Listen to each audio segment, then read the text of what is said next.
This game's got it all. You got excitement, you got a little bit of danger, and it's just fun to watch. All the teams are competitive. All the teams have a chance to win. All the teams have good horses. All the teams have good players.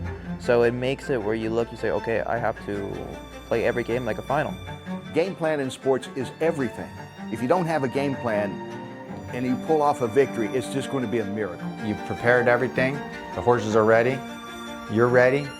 And you got to go out there and execute and just do your job. These guys do everything they possibly can to get everything in place so that they have the best opportunity to be able to do what they can do and win the game. But it doesn't necessarily guarantee a win.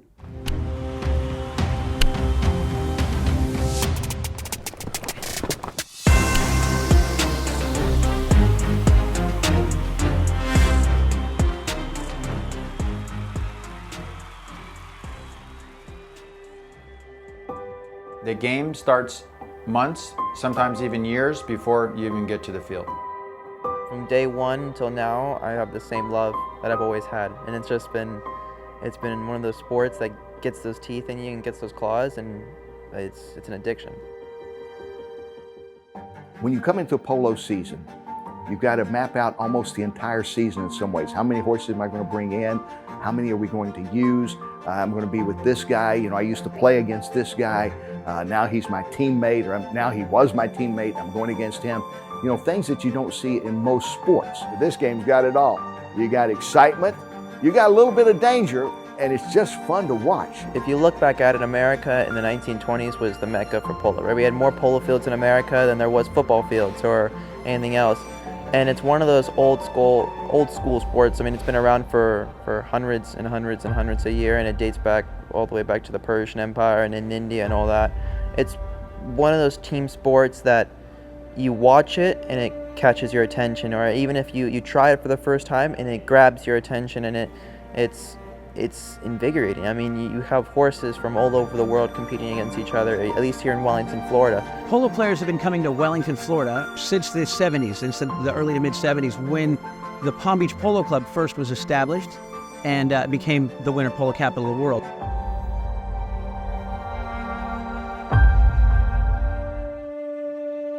The best players in the world, they come to the U.S. first in January, and then from here, they have about 2 weeks off, and they go to England and start in England. They play there for the summer, or they might go to someplace else. They might go to, California. They might go to Soto Grande, Spain. They might go to France. And then after that, the big finale is in Argentina. You have team members and competitors from all over that compete against each other in the best format and the best players with the best horses, and the challenge to win, so to say, to beat that or to be involved in that, that's just incredible. ¿Para qué lo voy a soltar así está? Polo for me, it's everything. It's my life. I mean, I grew up around polo, around horses. My family work as a living with horses. That gave us the chance to go to a good school, to travel, to earn our money. Now our families live from polo, and we have an amazing life. So polo has given us the chance to meet people, to work, to travel to amazing locations. So it's basically my lifetime. I have 5 brothers and sisters, and I'm the only one that took it serious and wanted it. I think, that for me, I always wanted to play polo since I was 5, 6 years old, and that's all I want to do. I want to be a professional polo player. For a little while, I wanted to fly fighter jets, but polo has always been my thing, That's all I wanted to do. Polo's become so competitive now that most teams are all doing the same thing. All the teams that are competitive and winning, they're getting organized a year, maybe or 2 in advance.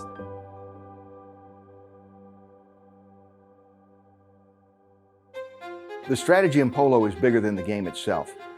And the whole preparation, the time it takes to just get to the field.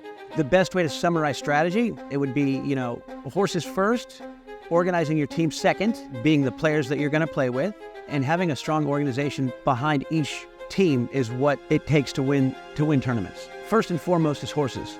It changes the game. It makes you a better player. It makes you win plays. It makes you win tournaments. The players without the horse, we're nothing.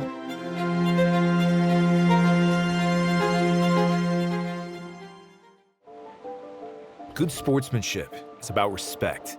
Respecting your team, respecting your opponent, respecting the game. And now, it's about respecting the environment. US Polo ASSN and 4Ocean are working together to keep our oceans clean. Discover how you can play your part at uspoloassnglobal.com/4Ocean. Live authentically.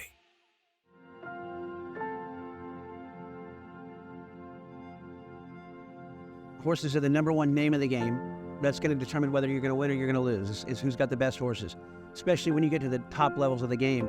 The players are so good, and they're so fast, they're so quick, and they're so smart the way that they play the game, that it really comes down to hundredths of a second between winning or losing a play, a chukker, or a game.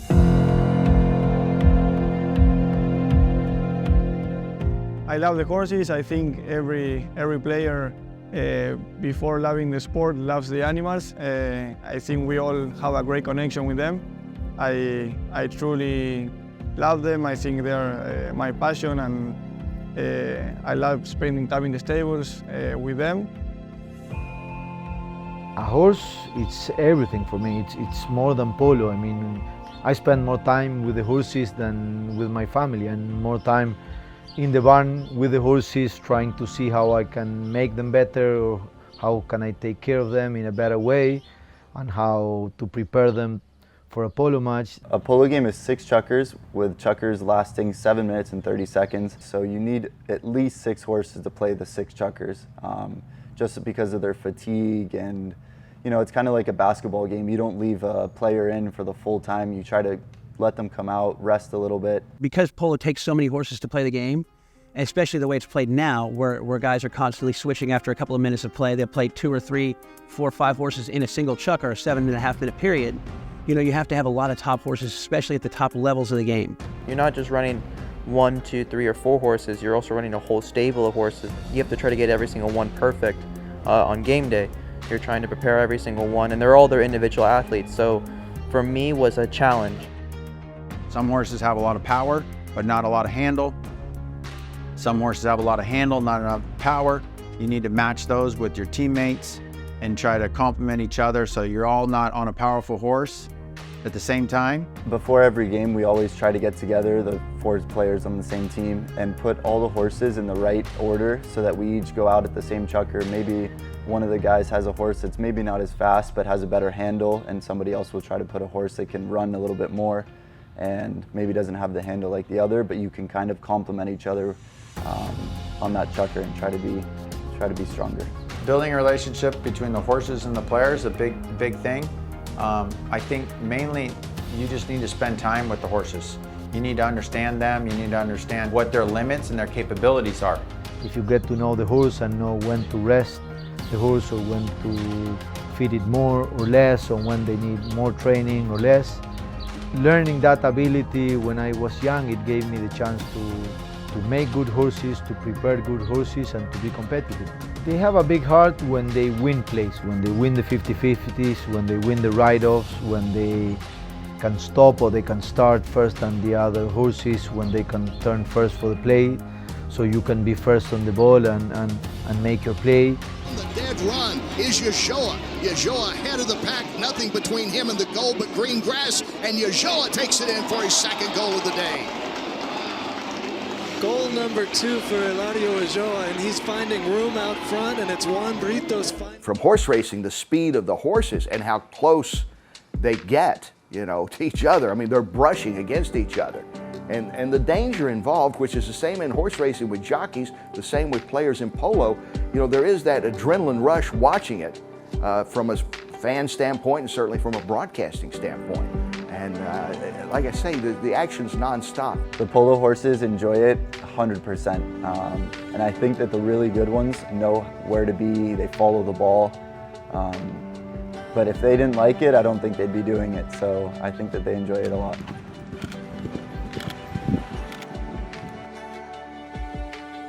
My exposure to polo was the ponies first before I ever even saw them on the field. So that's what I was very into. So when I became a photographer, I wanted to see them at the trailers. I wanted to see them in their paddocks. I wanted to see all the parts of their personality, not just their athleticism and beauty on the field, but there's just so much to them. Horses, they are not only my passion, but it's my job, you know, to be well mounted, to have horses to compete, to breed and sell horses, so they keep supporting my family.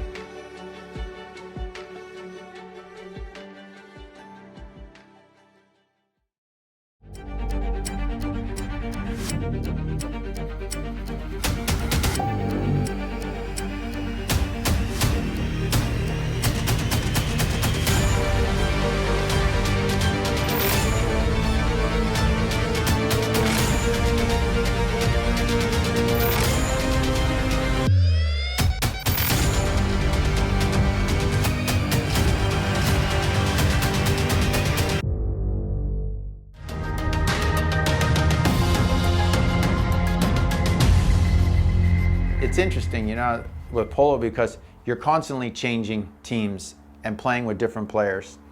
So, you know, team bonding is big. You have to figure out who you play well with and who you don't play well with. So, you know, the top players, when they're making their teams at least a year in advance. So as soon as this winter season was over in 2023, the top teams before they left, I'd say 99 out of 100 of them have got their team set for next year, for 2024. Team bonding is huge because the guys, you know, you have to know what the other one's going to do on the field. Imagine that, 30 miles an hour. It's such a fast and fluid game, and there's so much communication that goes on non-verbally. You know, you can tell where a player's going to hit a ball by the way they wind up for a swing, where they look. When you're going to mark a player, you watch their eyes, not their hands, you know, when you're going on defense to mark a player.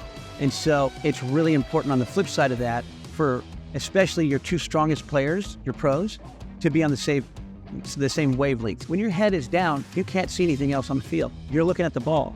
So your teammates have to be your eyes and your ears, you know, in that moment. And so when a player looks up and looks around to see where to hit the ball, as soon as he looks back down, things are changing right then, okay? So when he winds up to hit that shot, he's still looking at the ball, focusing there. If he hears one of his teammates call, boom, he hits that voice because the game is changing that fast. Good Otto. And Hein on the offside. What a play. Wow. Leaves it for Hilario. And look at Hein looking for a man behind. Hilario Ajoa. Wow. You were just talking about every player out there makes a difference. And in this case, it's the 17-year-old one-goal player, Josh Hyde, that made a terrific assist setting up Hilario. There's a system to polo. There's a way to play polo. And once you get to play with players that understand that system, it's a lot easier to go out there and win. You know, I've been doing this a long time and I've done both.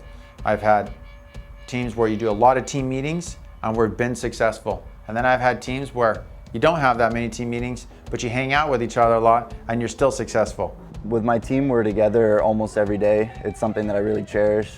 Team meetings are probably my favorite part about it. So for me, it's something that I really look forward to and learning from those guys and being with the team. I mean, the more you're with your team, the more you get to know each other, and that relates on the field. I've seen guys suddenly that are having a game, maybe the game of their life, because their teammate is doing so much, maybe even attracting so much attention that others are focusing on him. That opens it up for the other guy, because the great players double team sometimes. So all this goes into really having to work together. If you don't work together, you're not going to have a good team. That can be said for a lot of things, but I think especially in polo, with the pace of the game, the close proximity that the horses had to each other and the riders, and sometimes the riders are getting hit in the hand and bumped along the way and all this that goes on, you better be able to count on that teammate, and vice versa. And I think that's one of the beauties of watching a good team work together. You know, it's all for one, basically. And there he is, green helmet, Juan Britos, 9-goal player. He's looking primarily for Hilario. Juano is an excellent teammate. He works really hard. He trains really hard. He's very keen on winning and playing for the team. So we have a great chemistry playing together. Britos is on it like a cat, turns it around, full turn, headed at goal, leaves it for Ulloa. Wow! And right out of this throw-in, it's Juan Britos with the lime green helmet. He is flying, going to goal. What a goal in the other direction. Look at that, 5 unanswered goals by the Park Place team. Yeah. I started playing polo as a professional in the States when I was around 14, 15 years old. My father always loved the animals a lot, so he put me in a horse when I was very young. That's how I started, at a very young age, with my cousins and my parents. But it was amazing because we used to spend a lot of time in a farm, in the countryside, and having a great time in between family and friends. And that's how I grew up all my childhood. It was amazing. Juan Britos tapping behind back legs, in between players. Juan Britos is one that is highly entertaining to photograph. He while he's on the field, he's the one that does the most dramatic type of moves. I even named one of the moves after him. I call it the Juan. So the Juan is when he leans way out over the horse's neck to get a shot, and he can be practically hanging off, and he does it. He doesn't fall. It's very, very cool. There's many good players playing, it's many good teams, and it's super competitive, so you just need to try to get better and don't get down.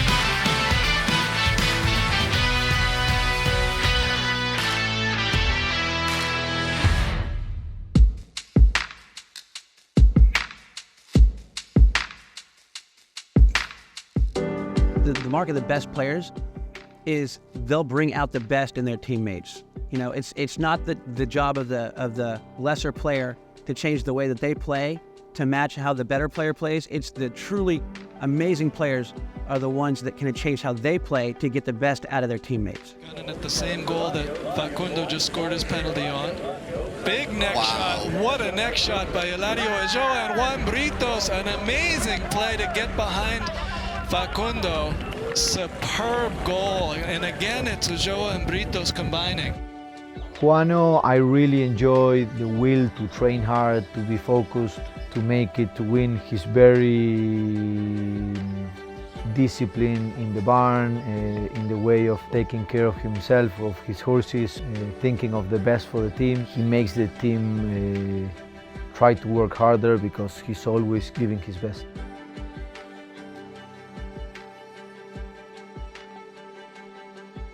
Different photos come out different ways, but when I get home and I look on the monitor, then sometimes I get surprises. And the fact that Juan was very, very happy, smiling, waving to the crowd, and everybody else has their game face on, it was like Juan didn't get the memo that he was supposed to be with his game face. So it's just endearing, and it's really a really neat thing to see. I happen to notice that he is smiling more than one would normally do, and especially when he comes off the field, he's also a smiler and a hugger. He makes great hugs, so following him around with the camera, I know I'm going to get some heavy emotion, and he's just really kind of delightful to watch.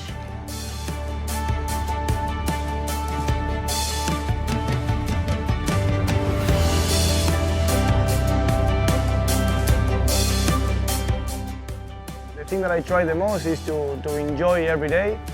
For me, to create this lifestyle and to become a polo player was the dream of my life.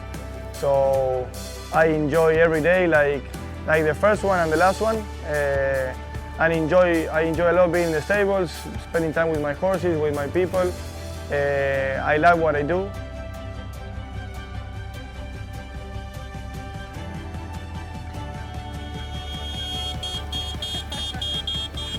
I think this team I think this team deserves it. Look at all the people there, all the people behind the scenes working.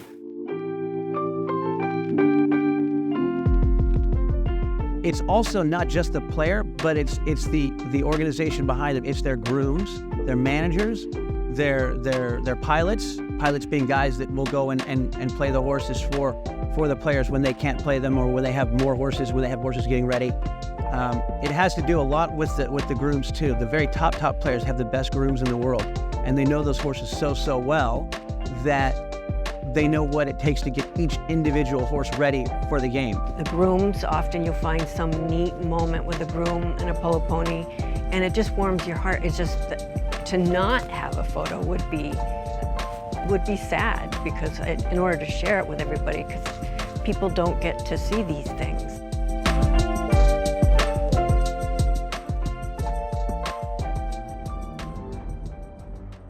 There's some huge teams, huge organizations. As I told you before, I think you have the best teams, the best organizations that year by year they keep improving the strings, the teams. So I think it's super competitive. You've prepared everything, the horses are ready, you're ready, and you got to go out there and execute and just do your job. You can prepare yourself, you do everything you can do right. You eat well, you go to sleep, you train, you ride, you stick and ball, you do everything you can do. And then you go out there and give your best and you execute. And you may win and you may lose. How can it be that you can have strategy perfected and have everything in place and still lose? I think it's a great question. These guys do everything they possibly can to get everything in place so that they have the best opportunity to be able to do what they can do and win the game. But it doesn't necessarily guarantee a win.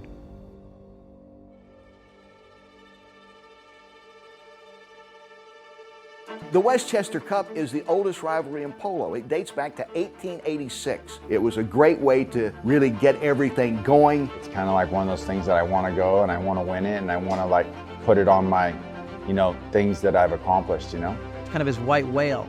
He's never won it, and this might be his last chance. But then comes the start of it all. That is the gauntlet. I think the gauntlet is a super tough season. Because you've got 3 separate tournaments involving the best players in the world that have all converged on Wellington, Florida in the wintertime.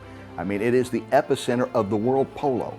Adolfo Cambiaso, he's the GOAT, the greatest of all time. Side by side, stride for stride, you have Cambiaso trying for the goal. You have Ulloa right with him on his flank. You could not make this up. It was the Hollywood ending. I feel like I'm in a movie because it's a dream of my life. Is there magic left in the stick of Cambiaso? 7 seconds, 5 seconds. Cambiaso on the move. Can he get the shot?